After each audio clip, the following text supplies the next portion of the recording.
G'day guys, Googs here, and you're welcome to my Drunk Philosopher. Today I'm going to talk a little bit about Karl Marx. Karl the Madman Marx. And why what he wrote about and his entire philosophy as far as the Communist Manifesto and things like this are not applicable to today's society. Why? Karl Marx was a man of his time. And being so, he wrote about a problem that was occurring in his time. Okay? He wrote the Communist Manifesto, I believe, in 1846 or 1847. I haven't got the date secured in my head. I should do. I've read the book often enough. But today's versions of socialism and communism have nothing to do with Karl Marx. And those people who said, oh, Karl Marx said oppressed or oppressed, yeah, that's been around for a very long time. I mean, the whole concept, we could say the French Revolution was the oppressor-oppressed idea, and the oppressed rising up, that is the common people of France rising up against the monarchy of France. You know, Marie Antoinette telling them to eat kale before they cut off her head. Seems a bit drastic, but it seemed to work in the long run. Just don't look at the modern French politics. Anyway, in his time, there was a major issue. The proletariat, or the rich fat cats on top of the hills that own the coal mines, the textile factories, and the steam train engines and things like this, had far too much power. Their workers had no rights. You'd work 120 hours for 6 days a week, and on Sunday you might get the morning off to go to church. Young men would go to the coalface at the age of 10, be dead by 33 or 35 from black lung. Young women were left as widows with no job opportunities but to work in the textile factories for these horrible, rich, powerful people that they could work 120 hours a week and get a Sunday morning off if they were lucky. And their pay, their pay was negligible. It wasn't even enough really to survive on. Karl Marx saw this and went, this is not good. This is a bad situation. It's horrific. And it was all over Europe. This was nothing unusual for that time. We're talking the middle of the Industrial Revolution. And it continued even on to the early 20th century. If you want to know or have some idea of it, a really good book to read would be The Road to Wigan Pier by George Orwell. A fantastic book. Talking about the suffrage of those small mining towns in England. And he said, look, Karl Marx said, look, we're going to have to fix this. What we're going to do is the people are going to rise up against the bigwigs. And then we're going to establish a society based upon a more fair idea. Now, his idea of fair was essentially anarcho-capitalism.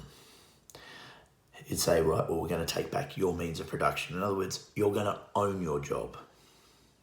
You're going to have the rights of your work, and you're going to have the rights to the proceed of your work, and so is every other individual. There is going to be no overarching hierarchy as such. Everybody's going to sort of decide what they need and how to get it. A good example of this, it's a silly example, but a good example of this is Monty Python and the Holy Grail. There's a scene where King Arthur talks to a woman, and he turns around and says, oh, my name's David, and they're collecting mud, and they live in a semi-anarchic community. And now, commune, sorry. Now that's sort of Karl Marx's idea. No one owns land, no one has property, no one's the boss. Everybody sort of agrees to what they do, and they just do it. Okay? Own the means of production. It's all good. Now, of course, Karl Marx forgot that human nature exists, and that, you know, some people are born to lead, some people are born to follow, and some people are born to say to the system. Karl Marx forgot about this, or didn't know it. I mean, psychology wasn't even a science until the 1960s, so more than likely he just wasn't aware that this was a possibility, but it was all about freeing the workers. Okay, from the tyranny and the horror that their lives were in the middle of the Industrial Revolution. It was an idea, it was a solution, and as far as ideas and solutions go, it wasn't necessarily the worst one anyone's ever had. The people rising up against their oppressors, their bosses, saying, no, we don't want to do this, we want to own our own means of production.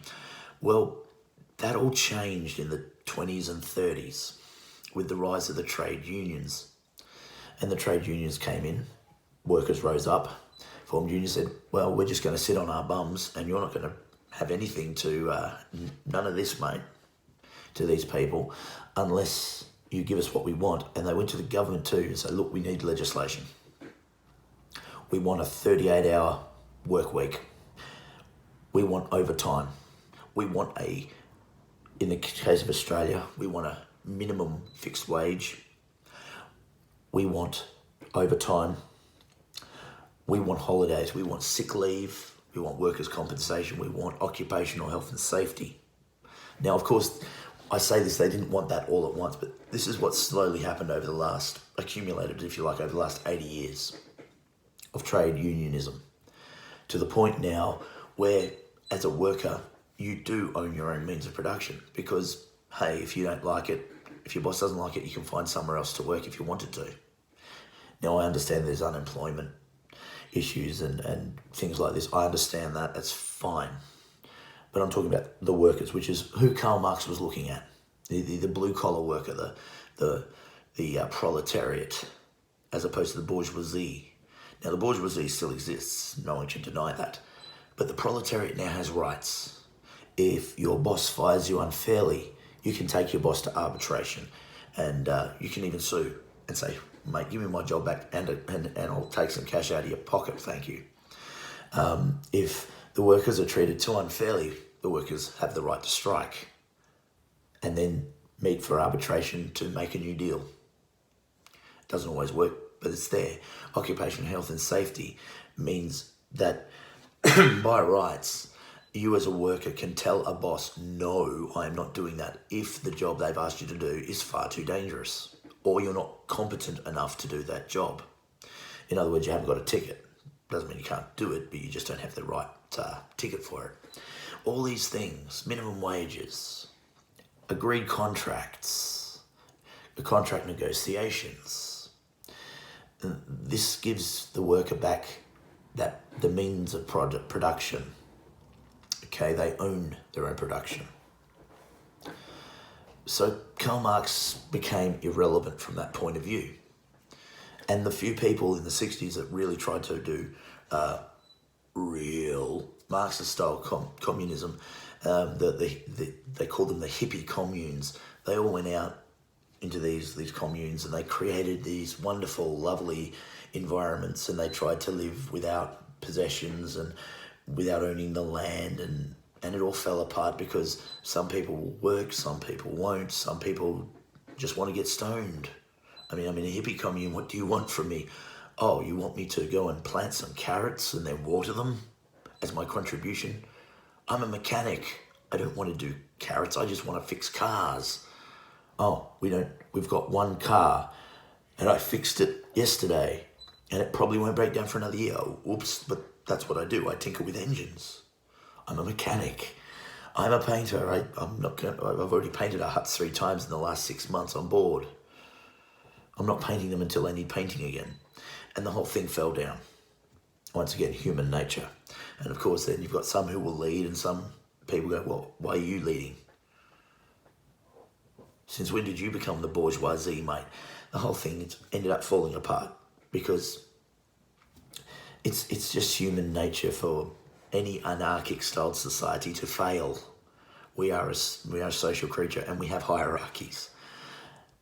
It doesn't matter which age of man you look at, even if you go back to the Neolithic people, that they would have had at least a council of elders who were considered their leaders, and probably one amongst them who was the leader.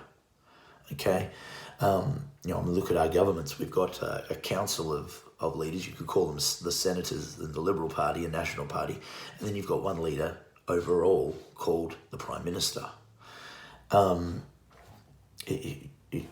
Marx, in its old form, in its original initial form, had nothing to do with this whole modern concept of, black versus white or man versus woman or anything like that. It's nothing to do with it.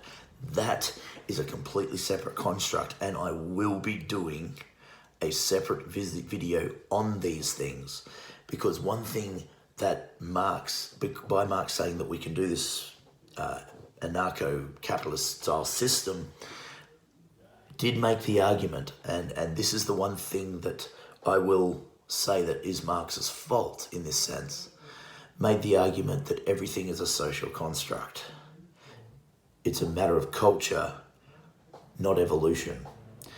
And that's going to be one of the arguments that I bring up in the next video on socialism. Until then, I am Googs. I am the drunk philosopher, and I'll scratch you later. Alright.